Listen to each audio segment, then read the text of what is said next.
discipline over feelings. Responsibility, struggle, and the making of strength. In recent years, modern society has elevated emotional expression to the highest moral good. We are repeatedly told that every feeling must be examined, discussed, analyzed, and processed. Therapy has become not merely a tool, but a cultural commandment.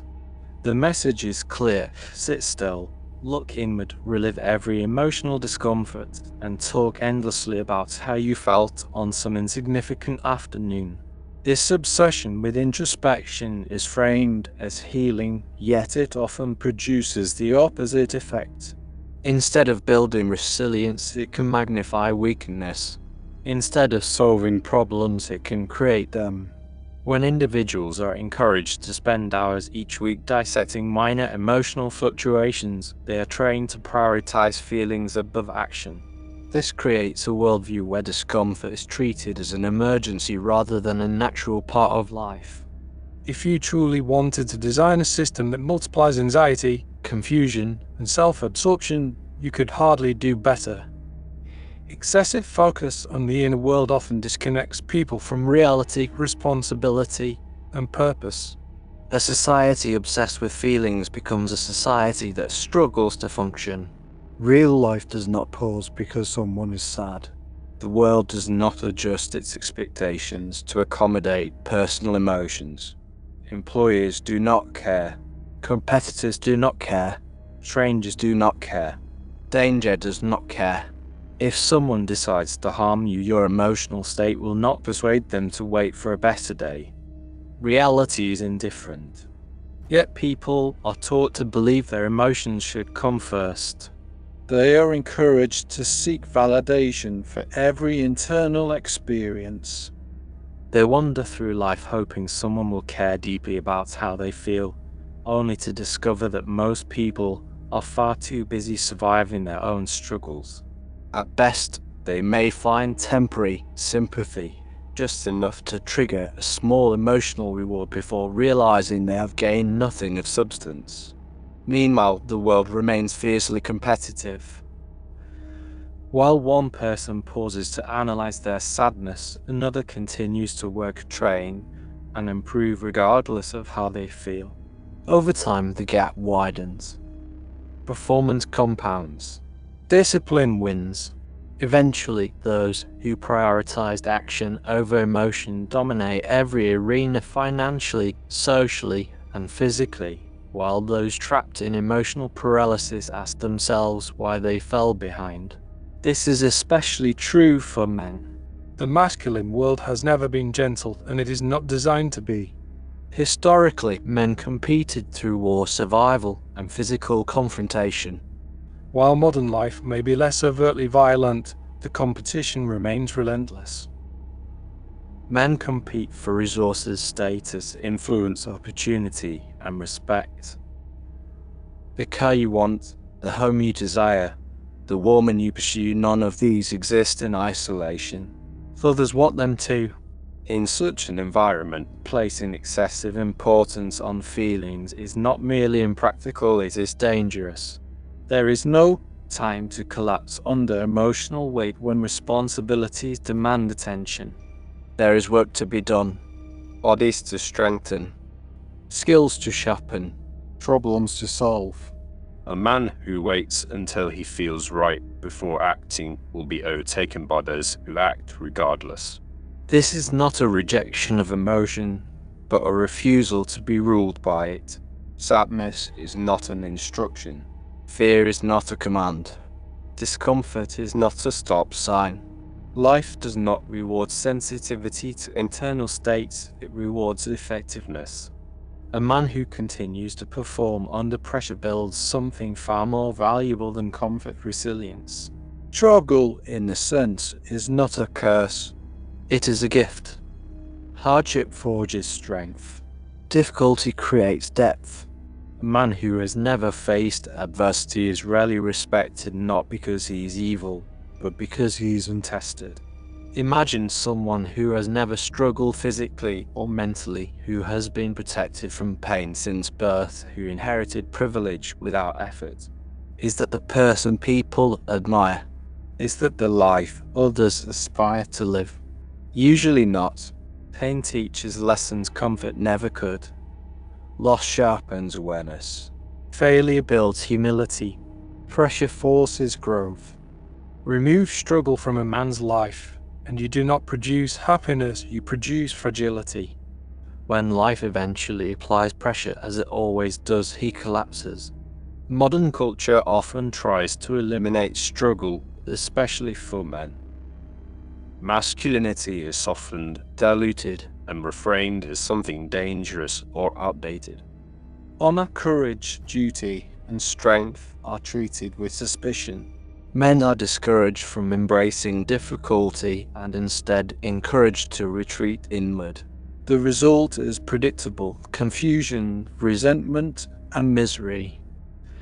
When men abandon the archetype of responsibility, when they no longer care about strength, discipline, honor, and competence, they lose direction. A difficult life pursued voluntarily produces meaning. A difficult life endured passively produces despair. There is no escape from hardship. There is only a choice between purposeful struggle and meaningless suffering. One of the most puzzling aspects of modern thinking is how easily people adopt the beliefs of those whose lives they would never want. Logical thinking would suggest a simple test: observe the results of someone's philosophy before adopting it. If a person's life is chaotic, unhappy, or empty, why imitate their mindset? Wisdom is not found in eloquence alone, but in outcomes. We are all shaped by influences. No one is free from conditioning. Parents, mentors, peers, coaches, and environments program us in subtle ways. The question is not whether you're influenced, but by whom. You can choose which ideas you allow to shape your identity. You can choose role models whose lives reflect the results you want. A culture that promotes extreme self-absorption weakens communities. When people care only about their own emotional experience, they lose interest in their neighbors, their towns, and their nations. Self-focused individuals rarely fight for anything larger than themselves. This makes them easy to control. A distracted, indulgent, and emotionally exhausted population is docile. When people are constantly encouraged to retreat into their own minds, consuming endless entertainment, numbing themselves with pleasure, and expressing grievances online, they lose the will to act in the real world. Depression drains energy. Passivity replaces ambition, and those without ambition rarely challenge systems of power. True masculinity is not reckless aggression, but disciplined strength. It involves boundaries, standards, and the courage to say no. It requires a willingness to endure hardship without complaint. It demands accountability. A man without standards for himself or for those around him cannot lead, protect, or inspire. Few people truly understand how competitive life is. Competition does not announce itself. It happens quietly every day in effort levels, habits, and decisions. When people say they are doing their best, they often mean they are doing what feels comfortable. True effort is rare. Most people cannot remember the last time they gave 100% to anything.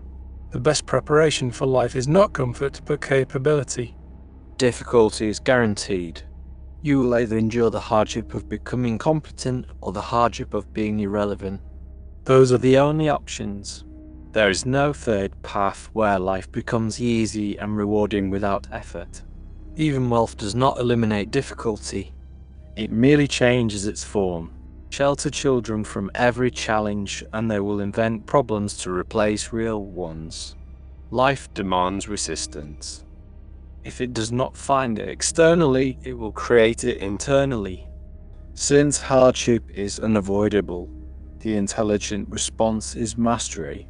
Learn to handle difficulty well. Build strength deliberately. Develop skill intentionally. This is not about what happens to you, it is about how you respond. Circumstances are largely uncontrollable. Seasons change whether you approve or not. What you can control is yourself. Change your habits and your outcomes change. Change your skills and your opportunities expand. What you have today reflects the person you have become so far. This truth can be uncomfortable because it removes excuses. Blaming market systems or other people is easy. Taking responsibility is hard. Yet responsibility is power. When you accept that your current life is the result of your previous choices, you gain the ability to create a different future. The solution is not to wish for easier conditions, but to become better equipped. Work harder on yourself than on your job.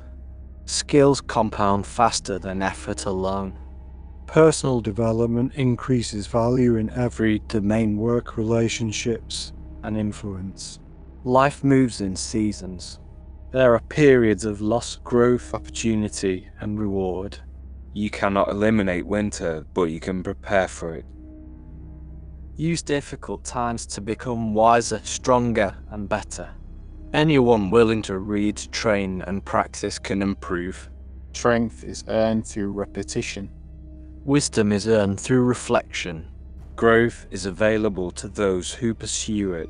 Spring represents Opportunity, But opportunity is useless without action. Many people experience chances but fail to capitalize on them. Time passes regardless. You must plant when the season allows, or you will beg later when resources are scarce. summer demands vigilance. What you build must be protected. weeds and distractions will always appear. Without discipline, they will consume progress. Nourish what is good.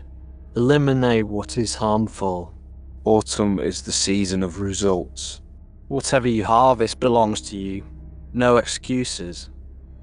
No complaints. Success requires gratitude without arrogance. Failure requires honesty without resentment. Mature individuals accept outcomes fully, knowing improvement begins within. These lessons are not new. They are simply forgotten. Life rewards strength, responsibility, and discipline. Feelings are temporary. Character endures. Those who build themselves become forces in the world. Those who collapse inward are buried quietly by time. The choice is yours.